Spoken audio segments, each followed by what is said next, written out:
their campaign because of security reasons. And that's why I'm saying, would this not threaten the national security? No, you know the reason for this of late. Recently there is this Naira issue and the fuel issue, the PMS and the Naira issue. Change of Naira and inavailability of this new currency. I think that is the reason, because of the people's talk, people's shouting about it, clamoring for them to have this these new notes and this. I think that is the reason why they are boycotting. Most of them are boycotting their campaigns. It's not because of any other thing. To me, for what I've seen, and this thing is not going to. You will see that it is coming down gradually. Before the date, it will have come down because it was. If you see, like 2 weeks ago, it was hot. A week, 2 weeks ago, it was hot, but it's now coming down. So it's a phase.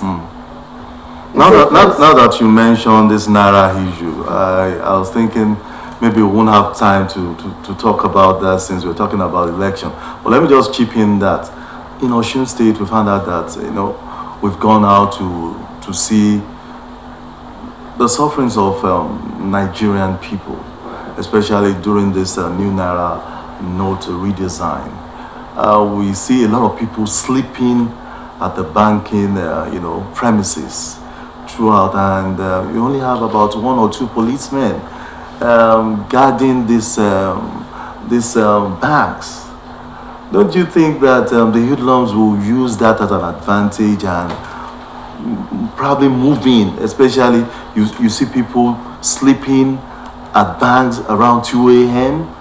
and nothing is being heard, nothing is happening.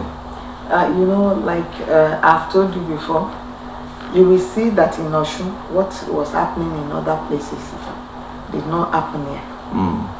It is not our doing, it is God's doing. But there are many things that we have done underneath that did not allow it to happen.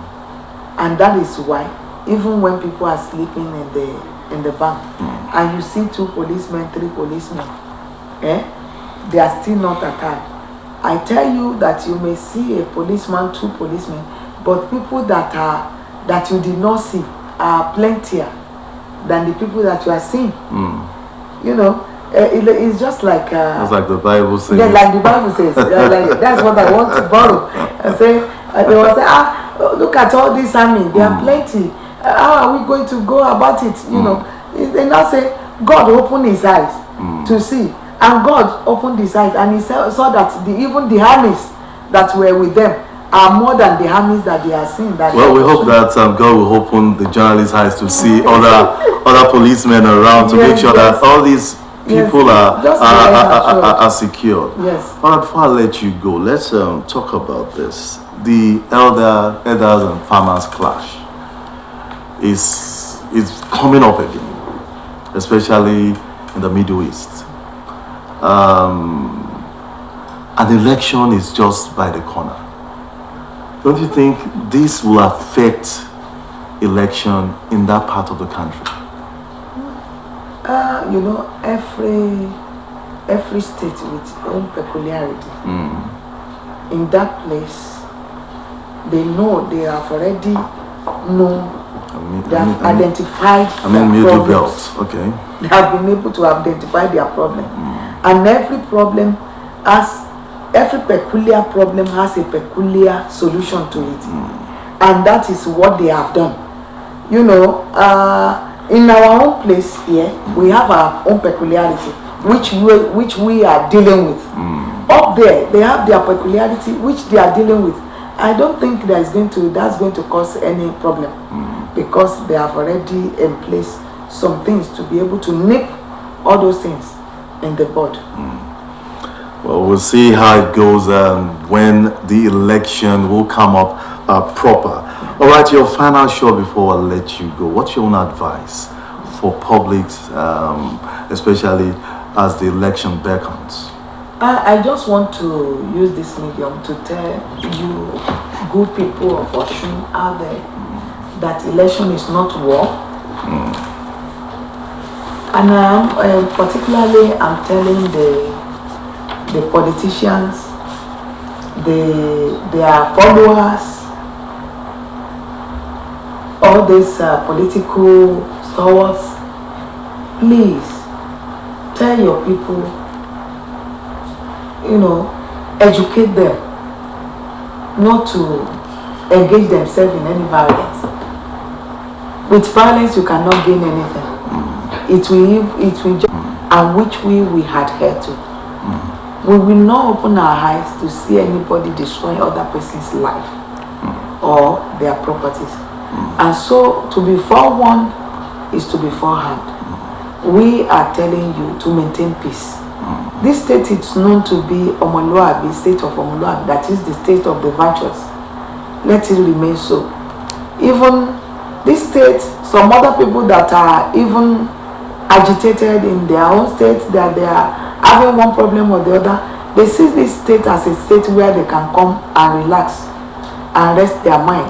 Even if they are having high blood pressure, it will come down in this state. That is what they have in their mind. Let it remain so. Let us not turn election to war. If truly you, the candidate, if truly you want to serve the people, it doesn't have to turn to war. If truly you want to serve your people, you serve your people in peace. Warring situation.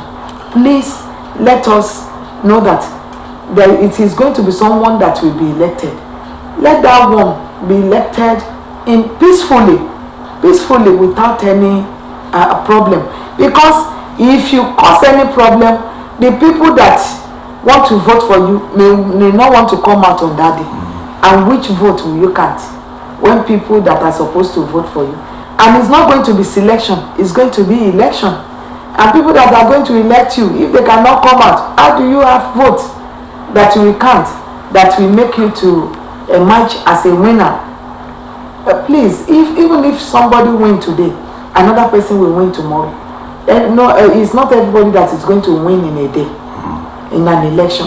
Please, we are telling you now, and you that are, that are fond of being, thuggery, committing criminal things like crime during the elections that we have been witnessing before. Some of them have died, and nobody does anything about those people that have died, and people are still enjoying their lives. But if you are used as a scapegoat for this election, how will you live to enjoy the dividend of the democracy and dividend of the election?